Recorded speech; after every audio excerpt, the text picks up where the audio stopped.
नमस्कार।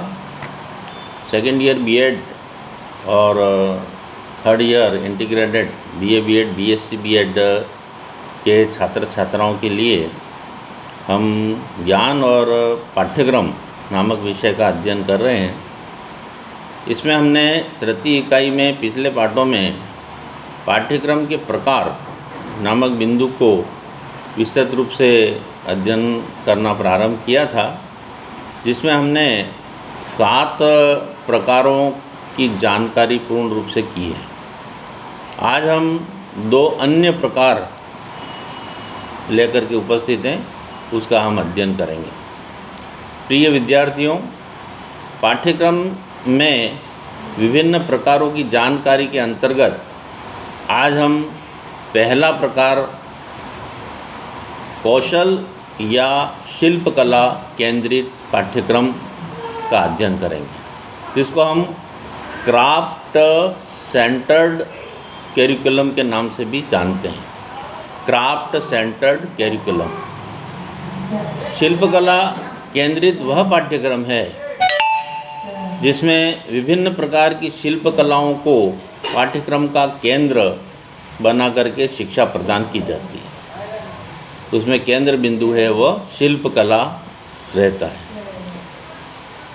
इस पाठ्यक्रम में विद्यालय में ही छात्रों को विभिन्न कलाओं से परिचित कराया जाता है, विभिन्न कलाओं का अभ्यास कराया जाता है, जिसमें कृषि का कार्य है, कताई का कार्य है, बुनाई का कार्य है, सिलाई का कार्य, चमड़े से संबंधित कार्य है, उससे विभिन्न तरह की वस्तुएं बनाना, लकड़ी का कार्य है जिसको हम बढ़ईगिरी कहते हैं, उसका काम है आदि। विभिन्न जो हमारी परंपरागत जो शिल्पकलाएं हैं, जो पुराने समय से हमारे समाज में चली आ रही हैं, उन शिल्पकलाओं का ज्ञान दिया जाता है।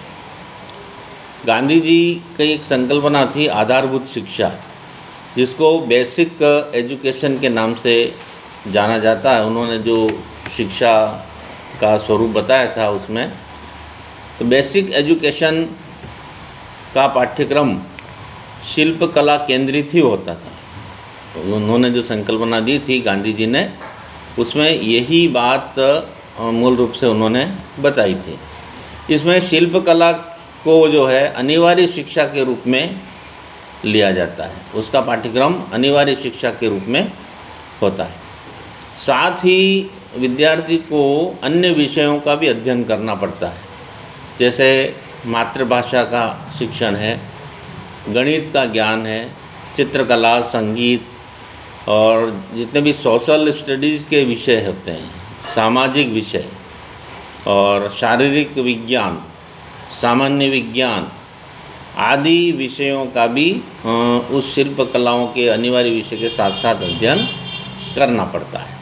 तो इस तरह से ये एक शिल्पकला केंद्रित पाठ्यक्रम के बारे में मैंने आपको बताया। अब हम आगे जो है उसके गुण क्या हैं या उसकी विशेषताएं क्या हैं, उस पर दृष्टि डालेंगे।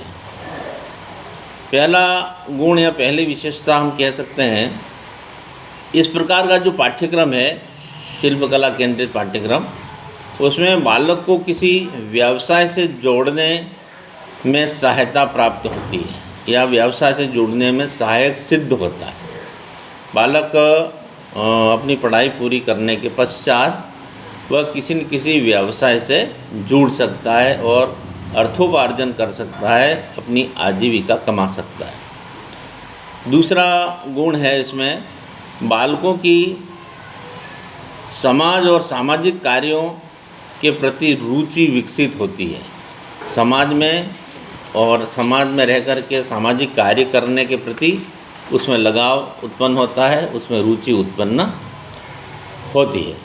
तीसरी बात है, इस पाठ्यक्रम में बालक को विभिन्न शिल्पकलाओं की जानकारी प्राप्त होती है। एक ही नहीं, अलग अलग अपनी अपनी रुचि के अनुसार वो बालक जो है अपनी शिल्पकला के बारे में वो जानकारी कर सकता है। अपनी रुचि उसमें जिसमें उसकी रुचि होगी वो शिल्पकला का ज्ञान वो प्राप्त करेगा।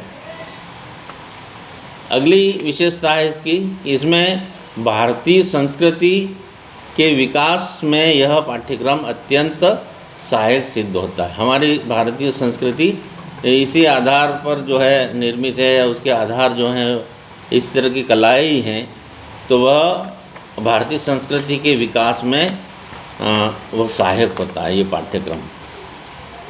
और अगली बात है, और अंतिम बात विशेषताओं के लिए हम कह सकते हैं कि विभिन्न कलाओं के ज्ञान के साथ साथ अन्य विषयों के अध्ययन में बालक को सामान्य जानकारी में वृद्धि होती है।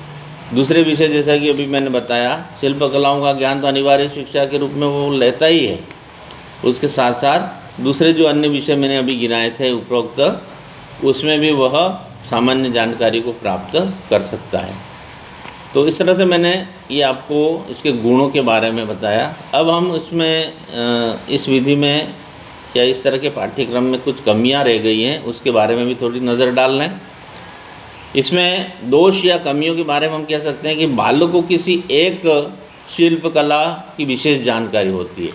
अभी बहुत सारी जानकारियाँ मैंने बताई, बहुत सारे विषय बताए, उसमें सिर्फ एक कला में ही वह पारंगत हो सकता है, अन्य में वो नहीं हो सकता।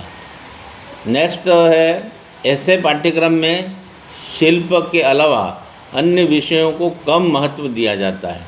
मुख्य रूप से उस जिस शिल्प में उसकी रुचि है उसी को अधिक पड़ेगा, अन्य कलाओं में उसकी रुचि कम रहेगी, और अन्य विषयों में भी वो ज़्यादा महत्व नहीं देगा। दूसरे बहुत सारे विषय भी मैंने बताए थे साथ में उसके पढ़ने के लिए, तो उसको ज़्यादा तवज्जो नहीं देगा, जिससे बालकों को पूर्ण जानकारी प्राप्त नहीं हो सकती या पूर्ण ज्ञान प्राप्त नहीं हो सकता, क्योंकि उसका ध्यान जो है पूर्ण रूप से उसी में रहेगा जो उसने चुनाव किया है।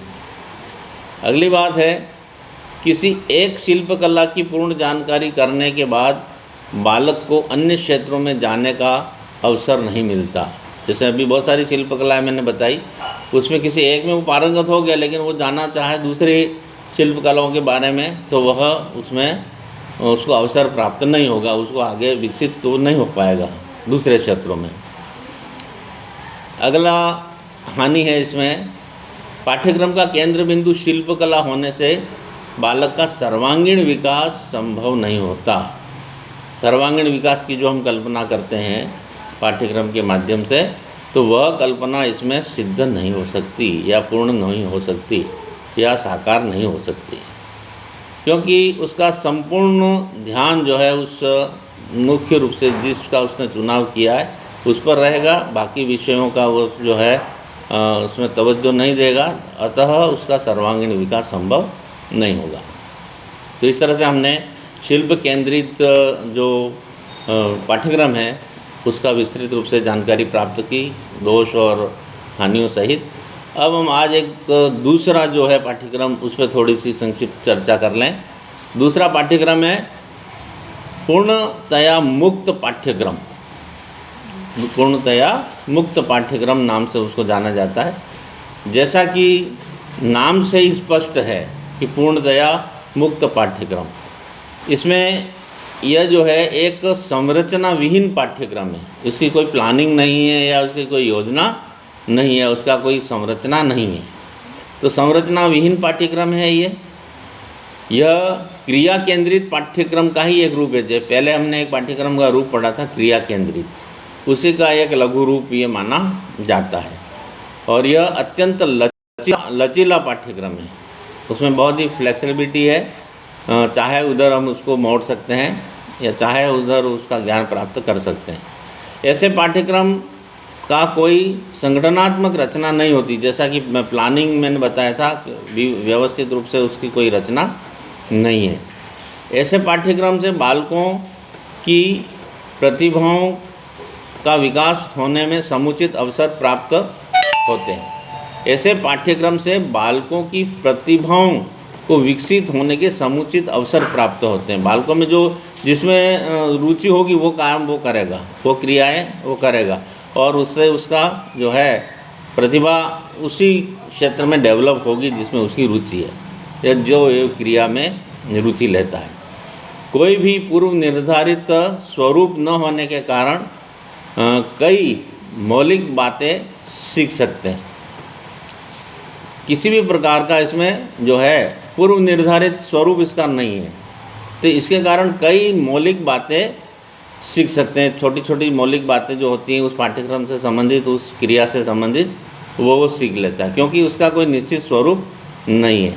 तो मूल रूप से वो उसमें उसकी मौलिक बातें तो सीख लेता, परंतु इसकी एक कमी यह है कि इसमें महत्वपूर्ण ज्ञान की उपेक्षा संभव है। जो महत्वपूर्ण ज्ञान है, जो सर्वांगीण विकास की दूसरी जो क्रियाएं हैं, उसकी तरफ उसका ध्यान नहीं जाता। जिसमें उसकी रुचि होगी, जिस क्रिया को अत्यधिक करेगा, उसका मौलिक जो है ज्ञान प्राप्त कर सकता है, लेकिन जो है विस्तृत रूप से वह महत्वपूर्ण ज्ञान जो है उस क्षेत्र का वह प्राप्त नहीं कर पाता।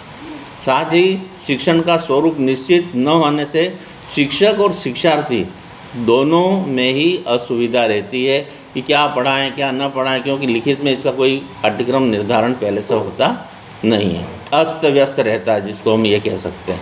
तो इस प्रकार से हमने पूर्णतया मुक्त पाठ्यक्रम के बारे में भी चर्चा की। आज हमने दोनों प्रकारों का अध्ययन किया, शेष कुछ बातें हैं वो कल करेंगे। आज इतना ही, धन्यवाद, जय हिंद।